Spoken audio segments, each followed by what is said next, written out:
Agama harus dihapus, monarki harus dijatuhkan, moralitas harus ditulis ulang.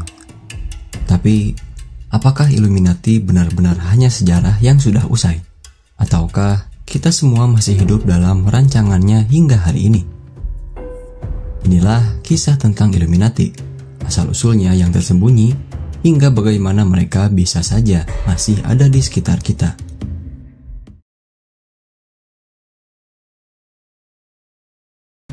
Pada suatu malam, tepatnya pada tanggal 1 Mei 1776, di jantung Bavaria, 5 pria duduk mengelilingi sebuah meja kayu tua. Mereka dipimpin oleh seorang profesor muda berusia 28 tahun bernama Adam Weishaupt. Mereka bukan sekedar melakukan aktivitas sosial biasa. Malam itu, mereka tengah melahirkan sesuatu yang jauh lebih besar, tepatnya sebuah perkumpulan rahasia yang akan dikenal dunia sebagai Illuminati. Nama awalnya adalah Ordo Perfectabilis, atau diartikan sebagai Ordo Kesempurnaan. Namun tak lama kemudian, mereka mengubahnya menjadi Illuminati Norden, atau disebut juga sebagai Ordo Pencerahan. Tak hanya nama, mereka juga menentukan simbol keanggotaan mereka. Yang pertama, ada gambar burung hantu. Burung hantu ini lebih tepatnya adalah jenis Minerva. Yang diketahui, burung hantu ini dianggap juga sebagai lambang kebijaksanaan pada zaman kuno. Tentu simbol yang paling menggugah rasa penasaran adalah sebuah titik dalam lingkaran, yaitu gambar satu mata. Hal ini mereka anggap sebagai salah satu mata yang dapat melihat segalanya. Ada yang mengatakan juga itu adalah mata Tuhan.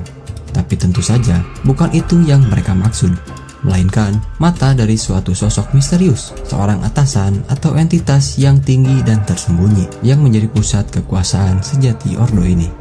Pemilihan tanggal 1 Mei bukan tanpa makna. Hari itu bertepatan dengan festival kesuburan kuno, sebuah tradisi yang dipenuhi makna mistis. Banyak juga yang menyimpulkannya sebagai penerus dari malam Walpurgis, malam yang selama berabad-abad dikaitkan dengan sihir dan roh-roh dari dunia lain. Tapi di balik segala simbol dan upacara yang tampak tak lazim, tentu tersembunyi ambisi besar. Adam memiliki visi yang dinilai berani, yaitu menciptakan tatanan dunia baru. Baginya, dunia hanya bisa menjadi tempat yang benar-benar bebas dan bahagia jika manusia terlebih dahulu menjadi baik. Dan untuk itu, semua bentuk penindasan harus dihancurkan. Begitu pula keberadaan agama. Dikarenakan ordo ini lahirnya di Bavaria, maka yang Adam sebutkan spesifik yaitu agama Kristen. Namun tentu segala bentuk agama lainnya, pemerintahan monarki dan seluruh tatanan sosial lama yang dianggap sudah tak relevan. Dia membayangkan dunia tak lagi dibatasi oleh moralitas konvensional, agama atau hierarki sosial. Dalam impiannya, manusia hidup dalam kesetaraan mutlak, tanpa kelas, tanpa kepemilikan pribadi, dan tanpa Tuhan yang mengawasi dari langit. Agama lama akan diganti dengan ateisme untuk rakyat dan panteisme filsafat untuk kalangan elit. Ekonomi akan dijalankan secara komunal, dan di atas semua itu berdiri sekelompok kecil manusia terpilih, yaitu para Illuminati yang tercerahkan dan konon penuh kasih. Seperti yang ditulis Adam sendiri, pemimpin dari tatanan ini harus dilihat sebagai manusia yang paling sempurna. Bahkan tidak boleh ada keraguan sedikit pun, termasuk bahwa mereka sungguh-sungguh tak pernah salah.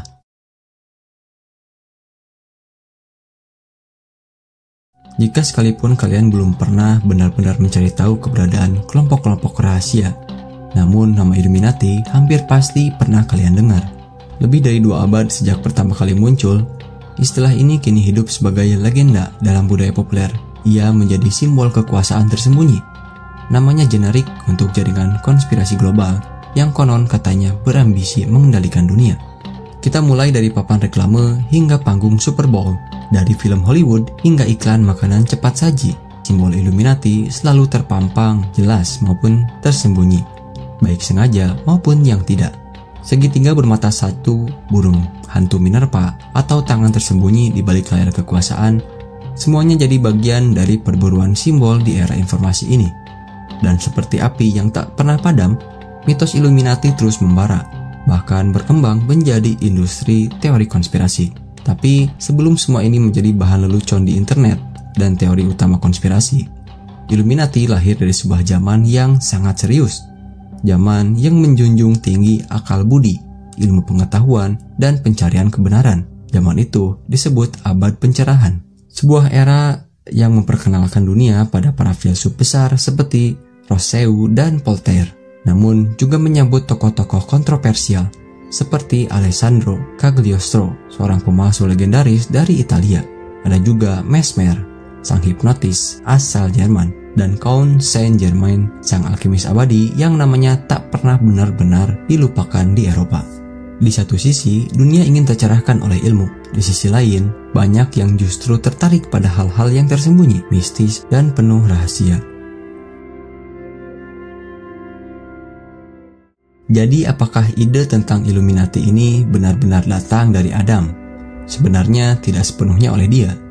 Istilah Illuminati sendiri sudah digunakan jauh sebelum namanya tercatat dalam sejarah. Di zaman Romawi kuno, siapapun yang telah menjalani inisiasi dalam sebuah kultus misteri disebut Illuminatus atau yang tercerahkan. Bahkan dalam tradisi Kristen awal, istilah ini digunakan untuk mereka yang baru dibaptis. Namun, Adam memiliki ambisi besar, yaitu menciptakan versi dunia yang sempurna. Sebuah surga di bumi bukan yang datang dari langit, tapi dibangun oleh manusia itu sendiri. Lebih tepatnya, oleh mereka yang merasa telah mencapai pencerahan. Dan disinilah muncul perbedaan besar dari ide utopia lainnya.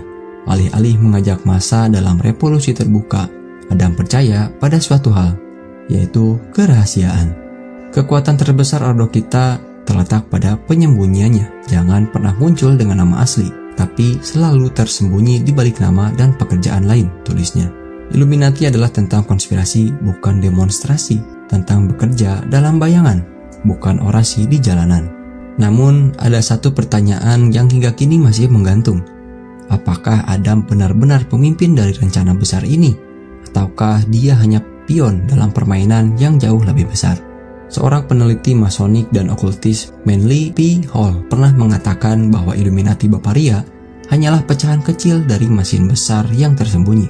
Menurut Manly, Adam hanyalah salah satu pelayan setia dari jaringan kuno yang dikenal sebagai sekolah-sekolah rahasia, kelompok yang tak pernah menaruh seluruh agendanya pada satu institusi fana. Dengan kata lain, Illuminati bukanlah awal dan tentu saja bukan akhir dari cerita ini. Ia hanyalah salah satu dalam kisah panjang dari perburuan kekuasaan tersembunyi. Jika kita melihat ke belakang, sejarah mencatat bahwa Illuminati Bavaria hanya bertahan sekitar 1 dekade secara resmi. Mereka terlihat seperti kelompok idealis yang gagal, hanya satu dari sekian banyak para pemimpi utopis yang tak pernah benar-benar terwujud.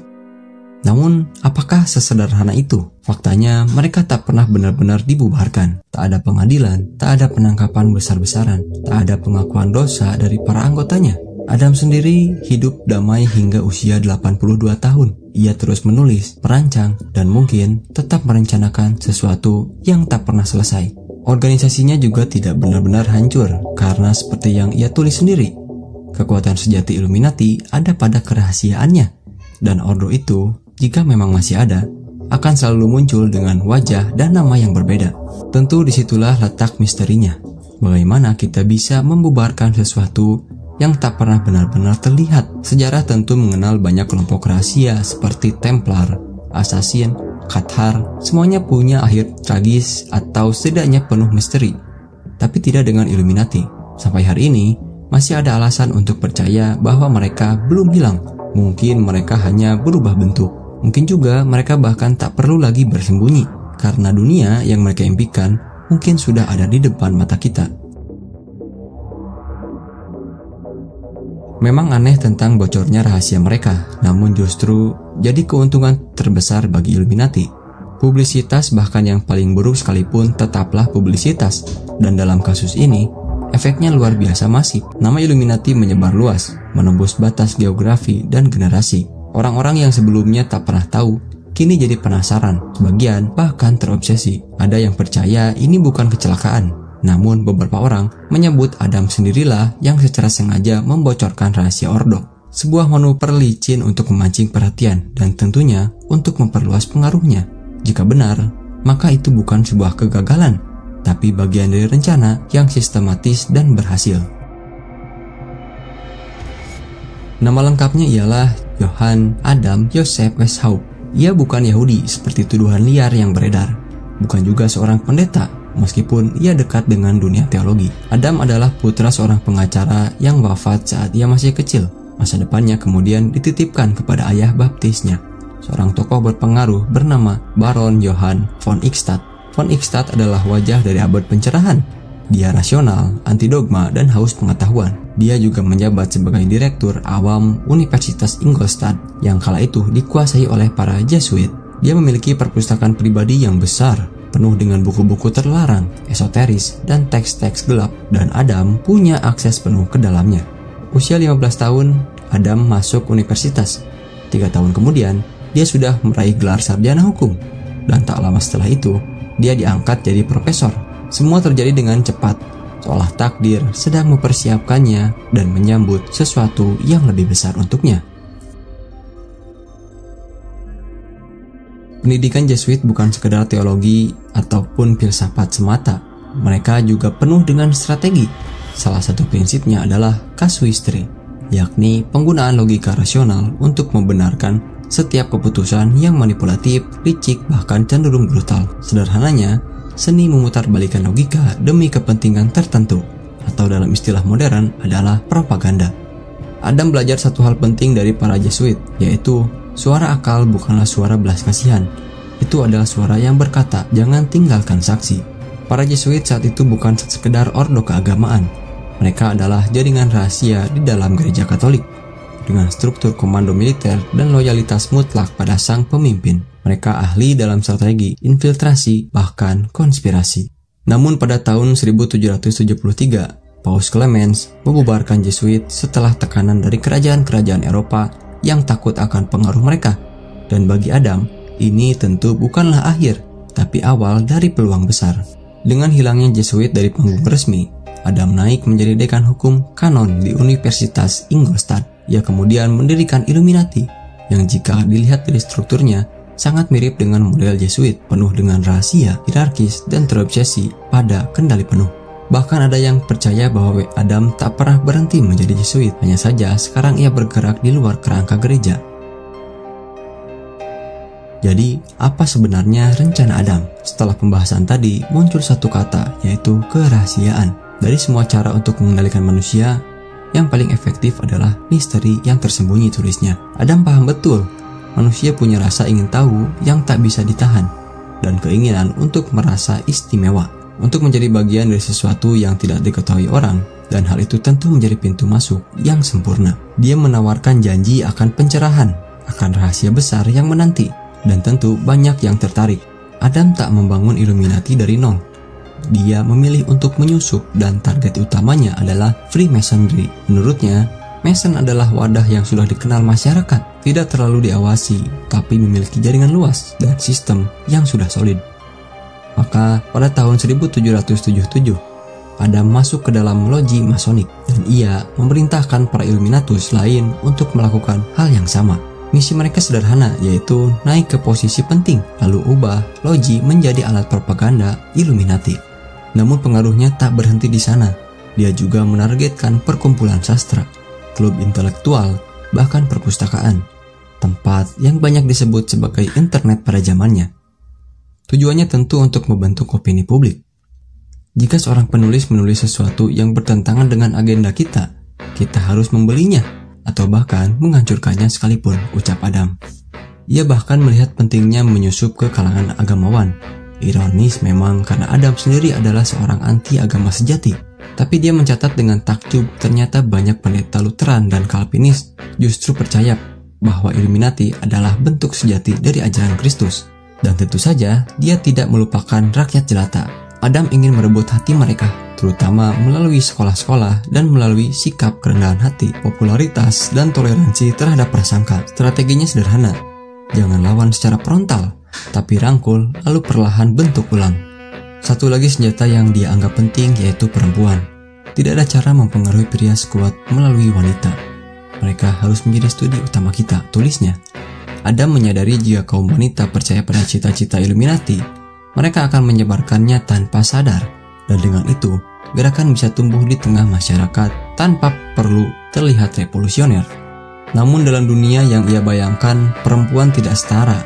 Mereka lebih kepada alat dan pusat dari dunia ideal. Dan Adam tetaplah laki-laki. Jika semua ini terdengar seperti jaringan penipuan yang terorganisir, memang begitulah adanya. Adam tak menyangkalnya. Baginya, semuanya itu sah selama tujuannya adalah membuat manusia bebas dan bahagia. Tapi sebelum mereka bisa bebas, mereka harus dibuat baik dulu. Dan untuk itu, dibutuhkan manipulasi, kebohongan, bahkan paksaan. Di puncak sistem ini berdiri sebuah ordo yang disebutnya aristokrasi tercerahkan. Para penguasa dunia baru, para penjaga rahasia, dan para dalang dari balik bayangan. Menjadi anggota Illuminati bukan sekedar bergabung dalam klub eksklusif. Ini adalah perjalanan panjang dan penuh tekanan. Seorang calon anggota atau disebut novice berada sepenuhnya di bawah kekuasaan sang perekrut, yang mereka sebut insinuator.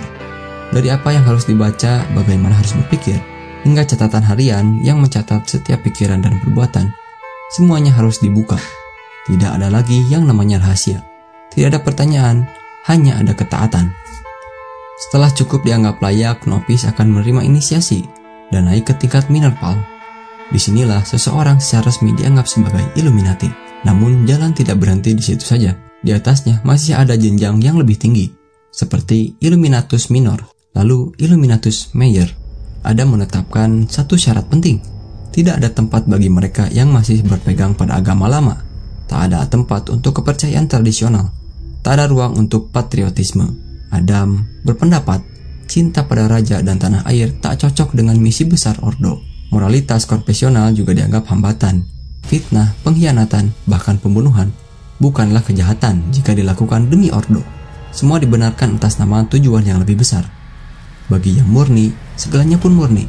Inilah bentuk ekstrim dari antinomianisme, penolakan total terhadap hukum dan norma tradisional. Di balik struktur ini, tersembunyi tingkatan yang lebih tinggi, diisi dengan rahasia-rahasia besar. Bahkan bagi anggota biasanya, ada ksatria Skotlandia, prefek nasional, hingga direktur. Dan pada puncaknya adalah Grandmaster, yaitu Adam sendiri. Doktrin resmi Illuminati menyuarakan pembebasan manusia dari dogma menuju masyarakat bebas dan setara. Adam sendiri pernah berkata dengan percaya diri, "Metode saya tidak bisa dihentikan. Dunia akan segera bebas dan bahagia," ucapnya. Apa terdengar familiar? Memang tidak heran, banyak yang menganggap visi Adam ini sebagai cikal bakal komunisme modern. Apakah itu kebetulan? Atau memang warisan nyata?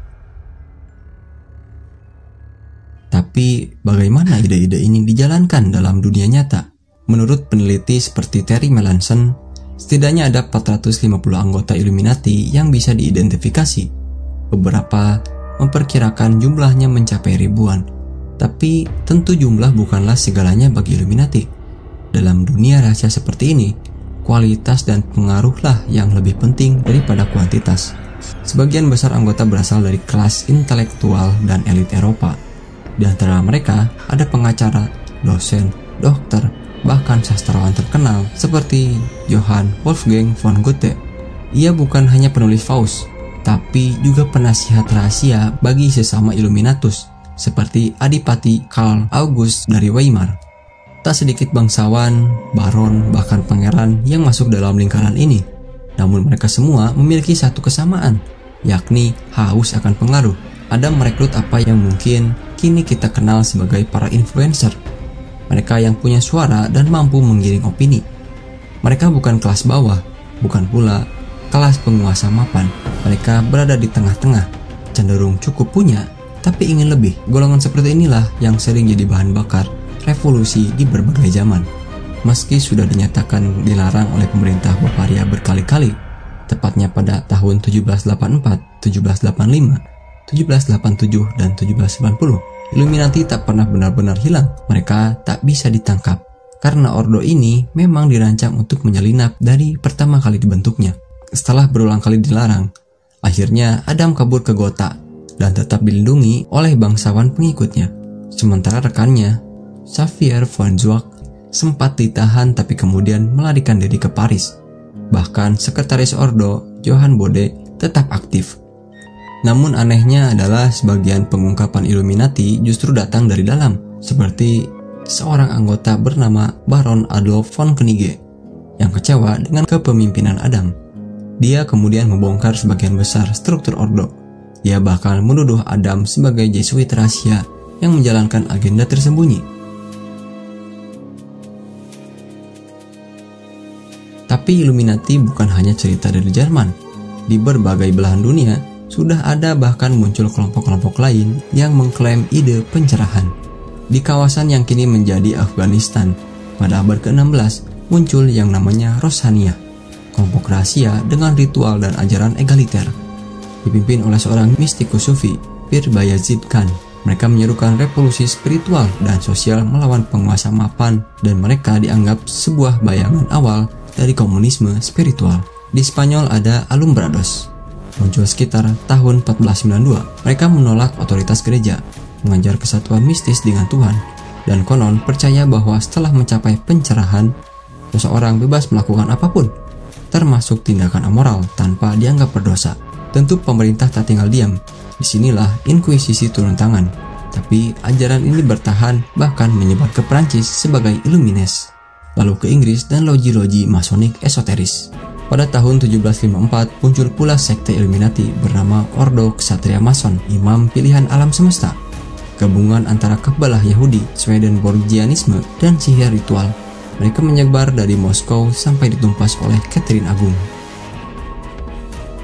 Dari ritual rahasia hingga panggung budaya modern, jejak Illuminati tak pernah benar-benar menghilang. Kota kelahiran Adam, Ingolstadt, dijadikan latar cerita dalam novel Frankenstein karya Mary Shelley.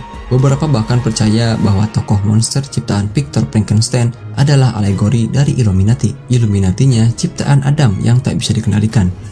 Nama Illuminati kemudian menjadi bahan candaan dan misteri dalam novel-novel gotik seperti karya Tolstoy. Bahkan disebut pula dalam fiksi modern seperti Angels and Demons karya Dan Brown hingga dunia sinematik Marvel.